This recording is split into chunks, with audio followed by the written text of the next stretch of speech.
Welcome, everybody, to Stories of Miracle Manifesting. So, what I want to do today is invite you to come here and get your cup of coffee or a cup of tea and just sit back and listen to stories. It's like a storytelling time. So, welcome. And I know that you will love the stories that we have to share with you today.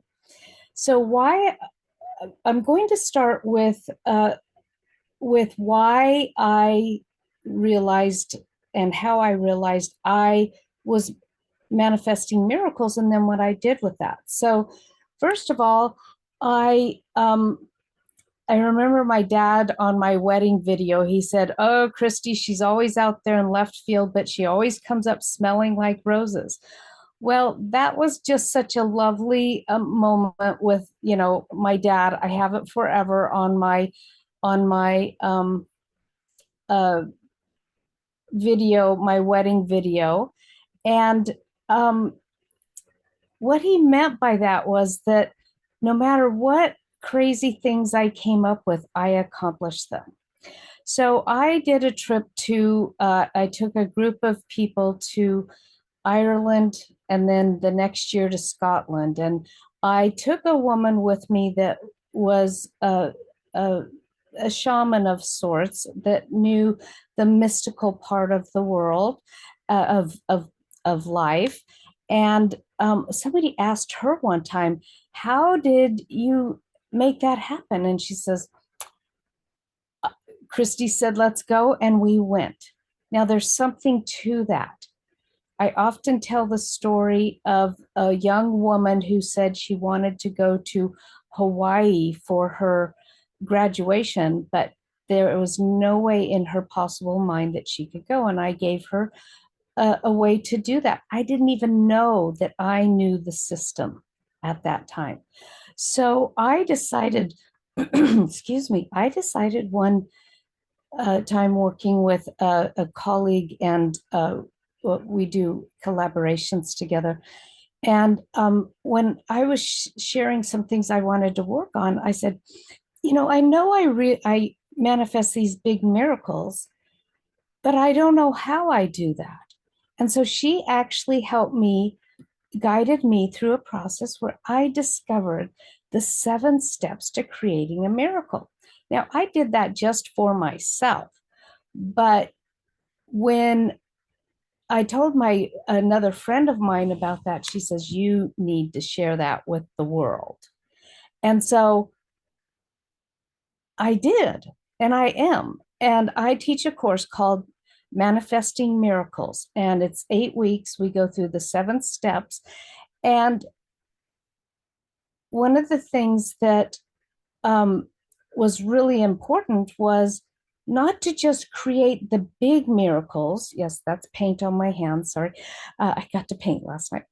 Uh, not just creating the big miracles, but how do we incorporate that in our everyday life? Now, what I'm talking about with the big miracles is here's an example of that in a story form. So be sure and get your cup of coffee, sit back and listen.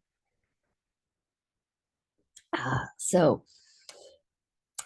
my son, also a miracle manifester, he met his beloved, yes, in the current contemporary way, in a gaming room. And he met her during the pandemic. And I had actually thought about being worried about how was he ever going to, continue life, find his loved one, move forward in his career.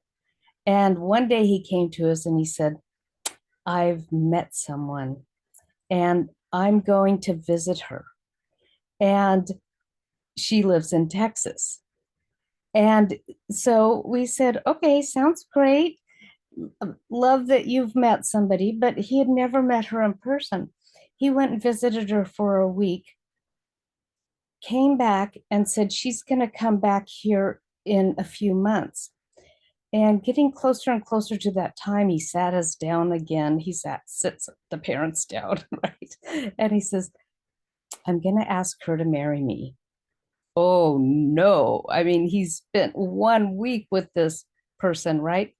Well, whenever I've told my son, you should think about XYZ or what about this or that, he says to me, Mom, what kind of a miracle manifester is that? Right? So he knew that he said, Mom, when you know, you know. So he, we gave him all the wise wisdom of advice of the elders, and yet we supported him in whatever direction he chose to go in. Well, so she moved here before they got married, and then they got married exactly a year after they met, and that was 2 years ago. They've just had the marriage was they've been together for 3 years, and they are living a bliss life. Okay, yeah, and Aaron created another miracle through us loving him and supporting him, and that was that he so they moved here. They were living in our house. We had always thought about building a unit out in the backyard of our house, a granny unit. Now the PC term is an ADU, an accessory dwelling unit. And so all of a sudden it was important enough. This is the key thing. It was important enough now for us to jump through all of the hoops and the obstacles. And we decided to build an ADU for them in the backyard. And so my husband's Italian. This is like the typical Italian. Um, uh, this is, like the typical Italian compound. I don't want to call it, but the family housing, right? So they live here on the property with us, and they got to not only have an apartment, they got to design it and create it the way they wanted. And look at this beautiful picture of what they created. I mean, it is just gorgeous. Yes, it's small, and it's, kind of like the starter home for them, but what a miracle. Now, our miracle, my husband's and my miracle was that we didn't really have the funds to do this. So we decided it was important enough. We had the passion, we had the sparkle to do this, to put this together, and we didn't know how. Now, one of the things I want to tell you is asking how will always stop the process if you don't believe it's possible, right? So we I actually called my sister, and she loaned me the money to get the process started. That's kind of risky, right? That's paying the architect, finding the contractor, but this was a big financial investment, right? And my husband, a little bit of fear popping up occasionally, he'd say, How are we going to get the money? Where are we going to do that? I said, I don't know, but I know this is important, what I'm saying here about create. I know that this is something that's important to us and for us to do. And about every week, as we're going through the architecture process, going through getting the permits and everything, right? And we don't have the money to do this. Now, I could have stopped at any time. I did not put myself out in a financial situation that we owed hundreds of thousands of dollars and had no way to pay it. That's not what this is about. It was the deep belief that this was what was meant to be, and that we had the passion and desire to do this. And so we just kept believing. We kept coming back to belief, right? Now, not blind faith, but knowing that there is a energy in the world that is all abundance, and we just needed to tap into it. And one day my husband comes home and he says, You're not going to believe this. And I said, Yes, I am. But what's up? And he said, My brother called me and said, Have you ever felt like you won the lotto? And apparently, and we don't have proof still to this day of where this money came from, but enough money that was twice as the amount of what we needed some came through some kind of payout from an insurance policy to my husband and his brother, actually four times, because we got twice as much money, and this project was paid for and not a dime was owed on it. And we had leftovers, right? So it was actually that process in itself that I went to find out how to create miracles. And one of the things I want you to know is that you create miracles all the time. But once we learn the system of how to manifest, then we get to use it as we choose rather than it choosing us at its own random way. Okay, and it's not random, by the way. There are universal principles that are in action all the time that respond to you, respond to your thoughts and your beliefs. Okay, that's one of my stories. I have another story I'm going to share with you, but I want to bring up, I'm going to share a video with you, and and I have Brenda on the. Well, when I took Christy's class. Oops, don't start right off the bat. And this is Brenda, and Brenda has worked with me for a while and has had many, many blessings, but this is her sharing about one of her blessings in particular. Well, when I took Christy's class, my higher power had been telling me that I need to get my photographs and positive thoughts out into the world. And so I've created a book. I call it a focus journal. And each chapter is a word like honesty or faith or hope. And the person walks through with writing prompts on getting to know, self-reflecting, either on a photograph, a quote, my photographs, a quote, and it's coming out in the next month. Yay! Congratulations! Thanks to Christy, to all of the help that the people in the group have given me, and other people that I met through Christy, and other people that I'm now meeting through other people and attending meetings like this. It's just, it's a miracle, because I never thought I would publish a book in my mid-70s. What are you thinking of? I remember at the beginning, you kept saying that. Things like, I'm 70. Do I have to? There was almost like, do I have to? It's like, no, you don't have to. What would you love? And then she'd say, I would love to do this. And here she is. Congratulations. Yeah, and the book is called Discovery is Recovery. Brain, emotion, spirit, self-reflection through creative process. And it was a day. Oops. Okay, that one's coming up later. So here I want to introduce Brenda. And I need to unpin myself right now, and should be on. So this is Brenda, and Brenda, what else would you like to add to this now that it's been, how long has it been since you published your book? Unmute yourself, darling. All right. Thank you, Christy. It's been a year, November. It came out in November of 2022. And it hasn't sold a lot, and that's okay. It's gone where it needs to go. Mm-hmm. That's what I believe. And what has happened since then is that I was asked to participate in an anthology called Sacred Connection.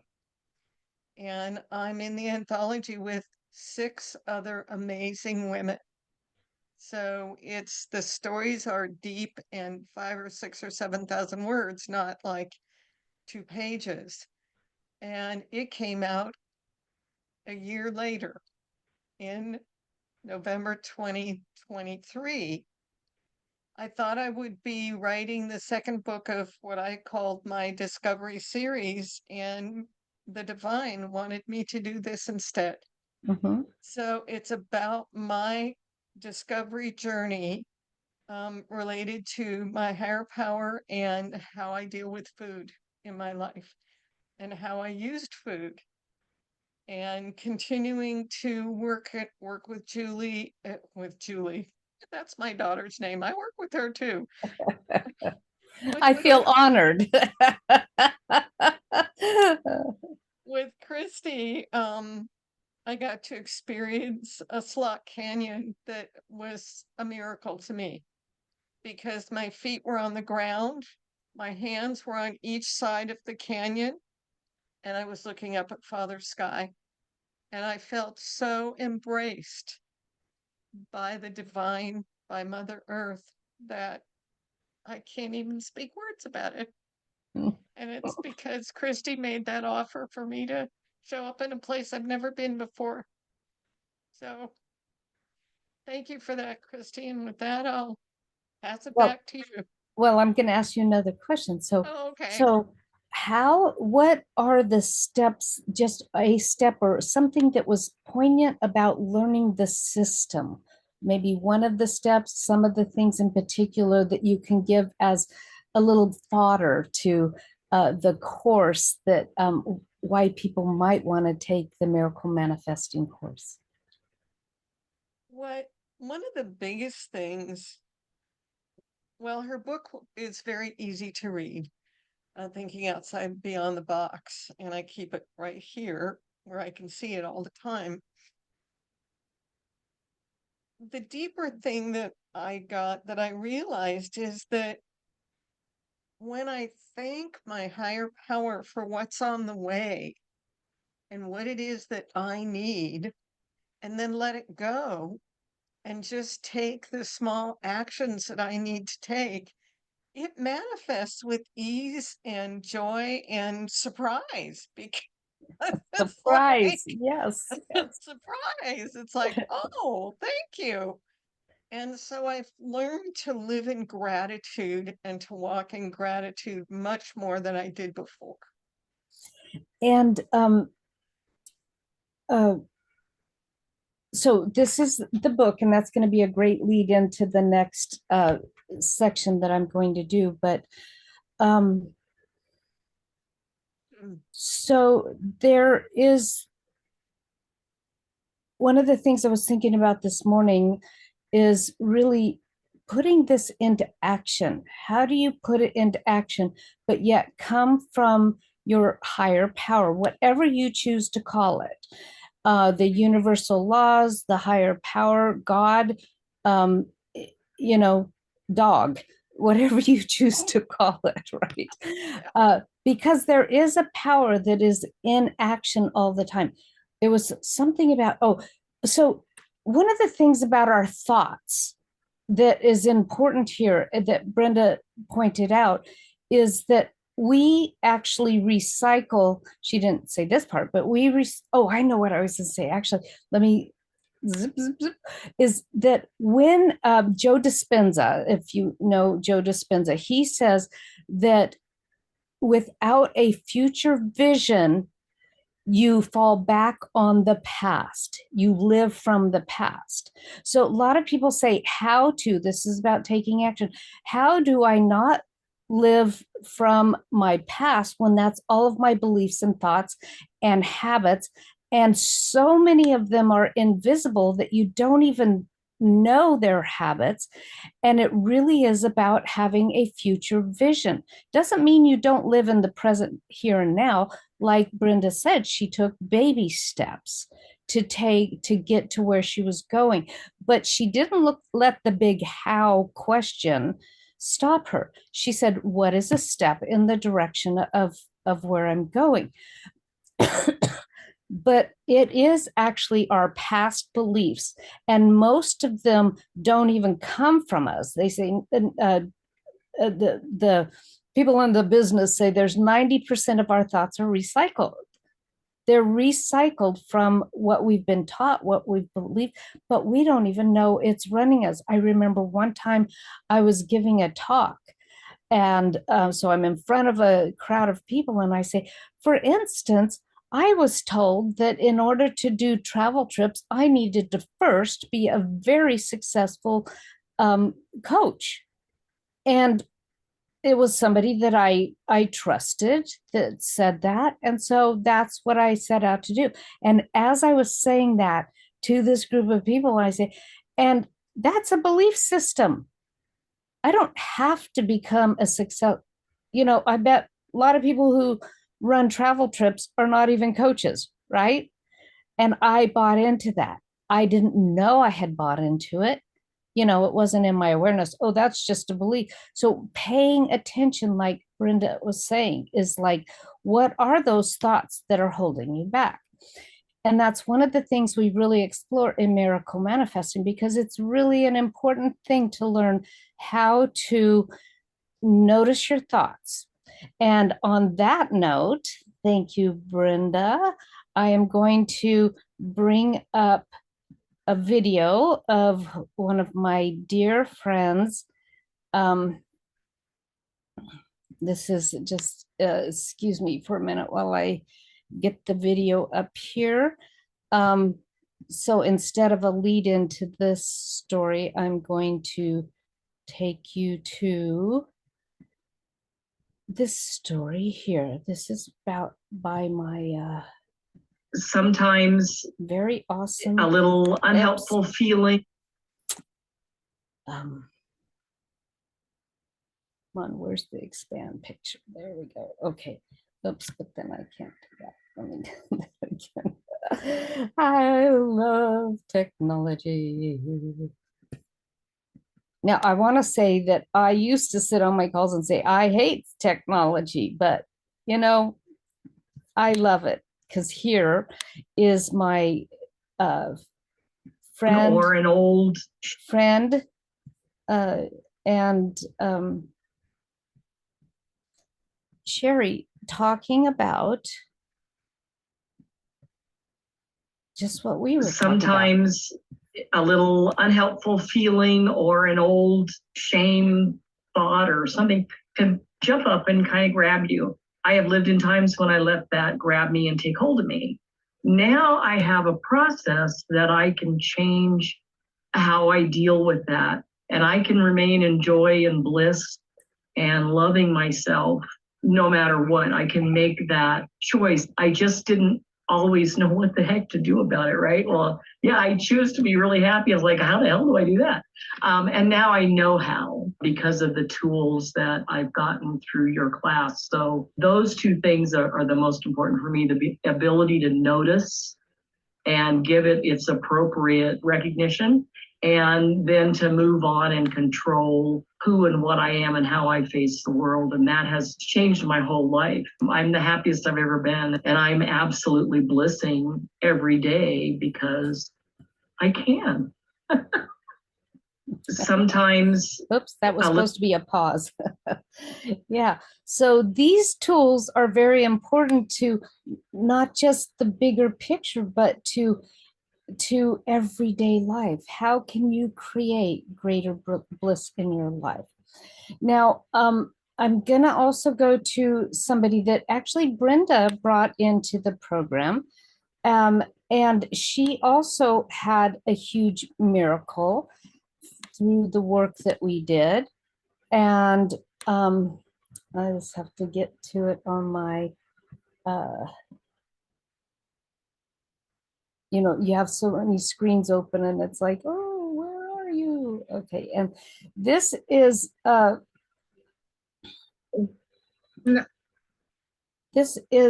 another person that's taken the course that okay,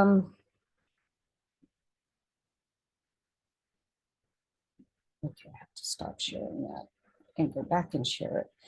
Okay. Who really benefited from this and is a friend of Brenda's, but also has come around to beginning to work on her book as well. So let's listen to Colleen. When I began my first class, I came from a position of being a victim of circumstances regarding the events that brought much sorrow to my life. Now, after the creative thinking classes, I can now see how I can change this perspective and fulfill what seems unreachable.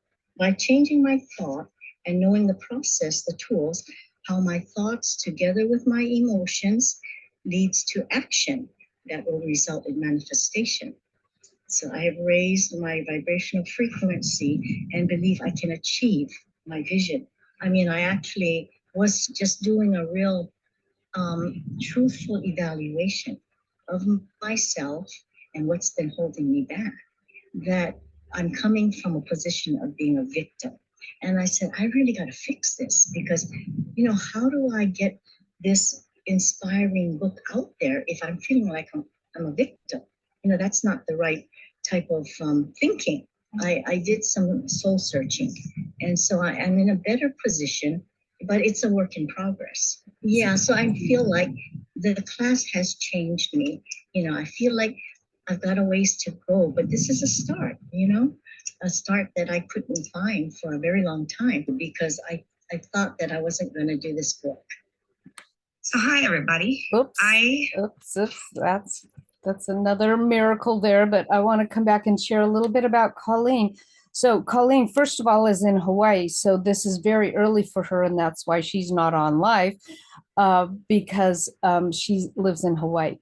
But what was really interesting about her breakthrough was that she had an amazing story, but she was still angry.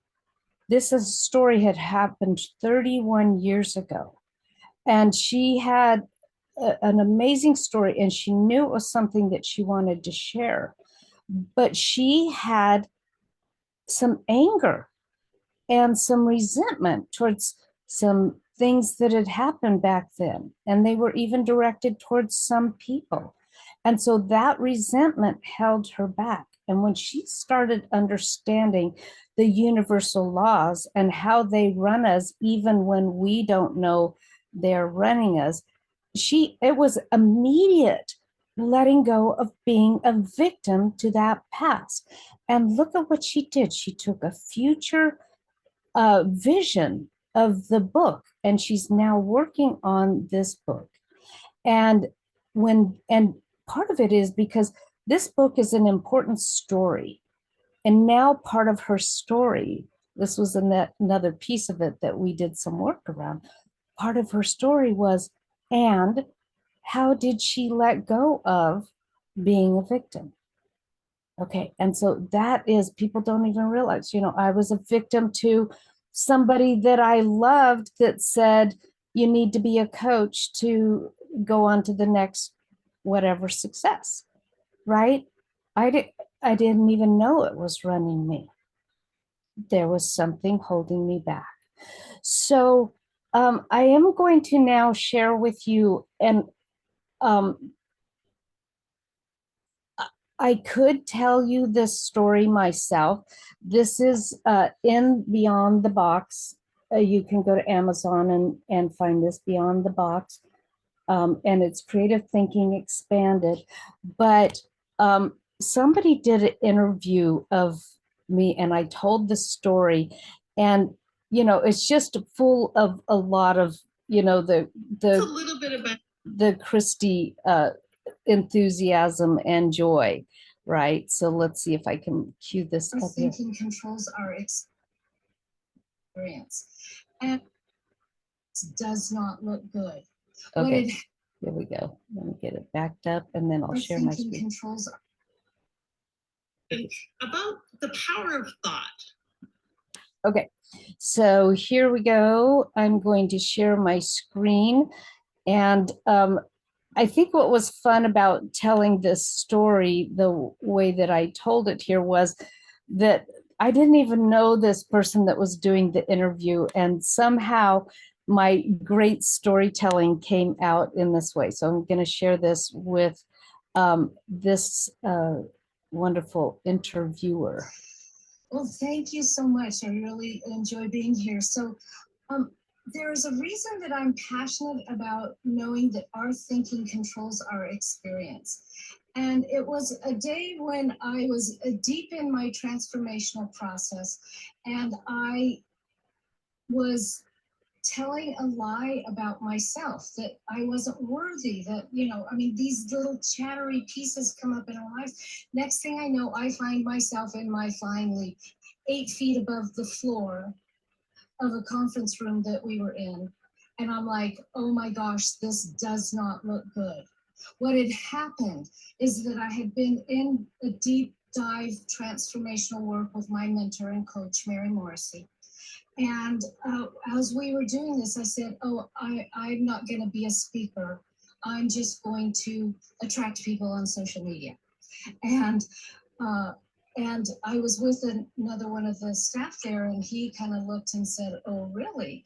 And when we went to do our final ceremony at the end of that, it was in this beautiful suite, penthouse suite. We were going to walk down these stairs and go to this beautiful big picture window that looked out at the ocean. And I quite frankly don't even know what the ceremony was because I missed the first step. And I found myself flying into the room. I was midair. And the first thoughts I had were, oh no. And all I could imagine was a broken body. And I paused and I went, I am well. And I changed my thinking immediately. I am well. And as I was flying into the room, I came down that 8 feet. I hit the ground flat, and everybody that was I was almost the last person that was standing at the window, gasped and looked around. There was a few people, 2 medical professionals also, that immediately said, call 911, this is bad. And I sat there and I laid spread eagle on the ground and I went, and I'm hearing that's really bad. And I said, no, I am well. And I started to move and I started to feel pain in my body. And I went, no, I am well. And then I finally sat up and my mentor, Mary, came down the steps and she got in my face while I was sitting on the ground. And she goes, oh, you told me you were going to get into the game. And so what's really important about that is that we have the ability to change our thinking at any moment in time. But Wayne Dyer had a saying, what do you get when you squeeze an orange? Well, of course, it's orange juice, right? What he means by that is when you have something inside of you, whatever you get squeezed is what will come out. Notice my first thoughts were, oh, and it wasn't just, oh no, it was a bigger, oh no, than that. And I had to return to that place of, and it was only because of all of the practice I had done that midair, split second, I could change my thinking. And what that does, believe it or not, what that does is that changes the molecular structure in that second. And that is why I was I was well in that experience, was because I could change to I am well. How do we get that? How do we become the orange juice? We practice, we engage in the conversation, and we have people around us that helps us remember the truth all the time. And not only does the course teach you 7 steps of miracles, but it supports you as you go through your journey. So I am, and I don't know how this will work when you're listening to the recording, but I'm going to put the information in here and then I will say it.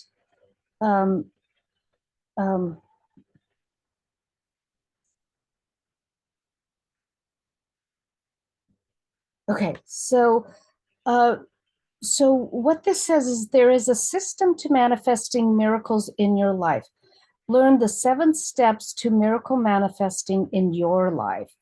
And this gives you an offer to download the PDF of the 7 stages. If that's all you need, that's awesome. And you go to masteringtheartoflife.com/get dash 7 steps dash miracles. And then to learn more about the miracle manifesting course, you go to Mastering the Art of Life. That's my website, masteringtheartoflife.com/MM8 week. And that should take you there. This says 7776, but I think that was for the July course. Anyway, I'm going to be teaching the course January 10 at 9 a.m. Pacific time. And one of the reasons I did that was so that I could, because some people on the East Coast were finding the late afternoon just too intense. So if you would like to do that, you can also email me at Christy@masteringtheartoflife and let's set up a time to talk and see if this course is right for you and a time where you can really expand your ability to create miracles in your life. I have one more story here that I wanted to share with you, which is, where'd she go? Oh, yes, is with hi, everybody. A woman that has been in my life for a long time and has learned from me and is sharing a miracle in her life. And this was actually before I discovered the system. I knew that I could help people create miracles, but I didn't know the system, and now I do. So I'm going to introduce you through this video to Melissa, a young mother of an 8-year-old, but was wanting to continue her family, and she's really fun to listen to also. I had my first kid, I have to do the math backwards, about 17 years ago. And my husband and I decided we wanted to try for a second. I really, really wanted to have 2, just like my sister and I. I think I had 3 or 4 miscarriages. And I'm sure, as you guys know, it's absolutely heartbreaking and devastating. And I think on our last try, I'd gotten a very strong positive on a pregnancy test. And within 6 weeks, I had started losing that pregnancy. I went to the doctor a few days later and they did an ultrasound and said, "I'm so sorry. Yes, you're losing the pregnancy again. Let's just keep trying and we'll work towards, getting you pregnant." They prescribed the pill. I think it's a pill that you take and it helps your body clean out so that you don't have to have a D&C or anything. And went home and just kind of sat with that, cried, laughed, punched some things, pillows. And I had been in with Christy's work and we were in the middle of a pretty intense class. I want to say it was Dream Builder. And it was the part about intuition and learning to recognize your inner voice and your intuition. And I just kind of decided that I trusted my body. Okay, thank you. I trusted my body and I wasn't going to take that pill. I was going to let my body do what it needed to do. So a month passes, I think 2 months pass, and I go back to the doctor to make sure I'm ready to start trying again. And I actually had Logan, my older one, with me, and went in for the ultrasound, and the look on the doctors and nurses' faces was priceless, to say the least. I had miscarried one twin, and the other twin was safe, but hadn't been visible in the beginning. This twin had been a lot higher up, and the one that I lost was lower. So had I functioned from a place of non-intuition, I probably would have taken the pill and aborted my miracle. And I felt like everything was just so meant to be. It couldn't have been any more perfect. So I was on bed rest and I had my pregnancy. And, you know, I still to this day get chills when I talk about it. Mhm. If I had not been in this work, I don't think I would have this guy here. That's my miracle. So what she said to me when this all happened, she goes, Christy, for the first time, I believed in myself instead of the doctors. Yes. And it is the power of, this is a miracle. And as I said, it's in the definition, a surprise and welcome event that is not explicable by nature or scientific laws, and is therefore considered to be the work of the divine agency. And what we know now is that the divine agency always is available to us, and it brings us our greatest heart's desire. And the only thing that's in the way is our own thoughts, our thought forms. And so, Melissa, we love Owen. And does he have his drawing ready to show us? He wants to show you his expensive pens. Oh, okay. Okay, unzip them. They're used daily. Great. I do shadings a lot. Fabulous. So in that 2-month period where I thought I had miscarried, you know, my husband and I, we went to a concert and it was neat. We were driving and listening to some really good music, and I kept getting this like virtual knock on the door that I'm here, I'm still here.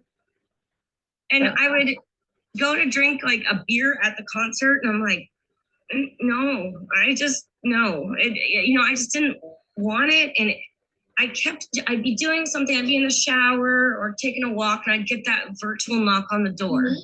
Mm-hmm. You. Yeah. And it was really, really neat because it was definitely an intuitive moment for me. And it was, I just love that story. I'm sorry, I'm kind of being bragging, but I just love my story. No, it's absolutely wonderful. And look at yeah, had I not trusted my body, which again, that was like the first time, had I not trusted my body and myself, I would have absolutely taken that pill. So there was like an 80% chance that you want to take the pill, and there was maybe a 20% chance that you didn't, and that 20% chance took over. Yeah. You're here now. And you're here now. Yes. We love you, miracle baby Owen, who's not a Like a baby little guru. anymore. No. Oh, yes, that Well- story is just touching. And one of the best experiences of my life, because Melissa grew up in a youth program that I used to work on, and that girl would sit on my lap and she says, I'm going to sit on your lap until I'm an old lady as well. And so it was very heartfelt that I got to be an integral part of her trusting her intuition and bringing baby Owen into the world. So, you know, this isn't about me. This is about you. And if it is time for you to invest in yourself, you know, it's for you. Are you ready to start creating intentionally the miracles in your life that direct you towards your direction? You don't have to, Brenda, but is there anything else you want to say about being in the course? Couple of things. One is I've done it twice, 2.5, I don't know how many times, doesn't matter.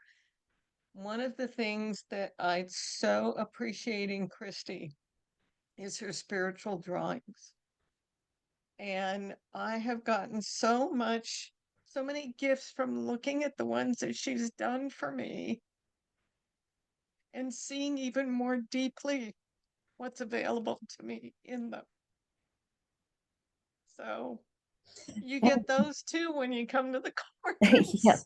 So there's 2 levels that you can take the course at, and one is the premium. And what I do, one of my gifts that I discovered is to do intuitive wisdom drawings. And that is where I scribble and an image emerges, and your wisdom comes through those images. And so if you do the premium course, you get 2 of those drawings over the course of time. And then you can also sign up for the basic. And then another thing is, when you come, you get to take the class again at the audit price. To just audit it without all of the bonuses and benefits of the extras other than the course. But what I love about Brenda, she signs up for the premium every time. And what Brenda knows is, one of the things I know about Brenda is that she knows that it's not about me, it's about investing in herself.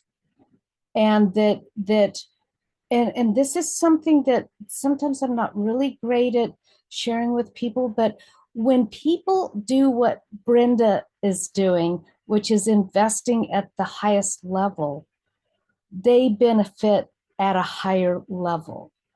But if, like, I had somebody that just, like, all she felt she could do was take the basic, and that is okay to step in and just, like, listen, not even do the homework. There's not really homework, there's suggestions for things like that. But my mentor always said, you want to have me in your voice as often as possible. And that's what I hear from my clients as well, is like, oh, I was about to blah, blah, blah, and I heard your voice in my head with these principles. See, it's not my wisdom, it's the divine wisdom that I am here to share with you. So I hope that you will join me again. You can go to masteringtheartoflife.com. And even in my quick links, you will see that in the quick links, there's the 8-week course, the Miracle Manifesting course. You can click on that. If you want to talk to me, go to Christy at Mastering the Art of Life, and let's set up a time to talk and see if this is right for you. And I'd be happy to give you a discount if you come and talk to me about it, if you end up taking the course. And this, as Brenda mentioned, it leads to other things. I do I do travel programs. And through creating miracles, some of these become available to you. Brenda went with me to Kanab, Utah, where she got to experience the Slot Canyon. Another couple of clients have been on the calls with me, and they have been with me to Italy, which is one of my favorite trips. And I also go to Scotland and Ireland, but these are trips that are not your normal trip. They're unique. They're as unique as my thumbprint. How's that, Brenda? Like that one? Yes. Okay, everybody. Look forward to seeing you, and thank you so much, Brenda, for being here. I will be doing another informational call. It should be a little easier for more people to get on. It's in between Christmas and Thanksgiving, Christmas and New Year's. And so you can come back, and if you come live, you also get to ask a lot of questions, any questions you want to. Okay, thanks everybody, and thanks Brenda for being here with me. Okay. Mwah. Thank you for the opportunity, Christy. Oh, of course.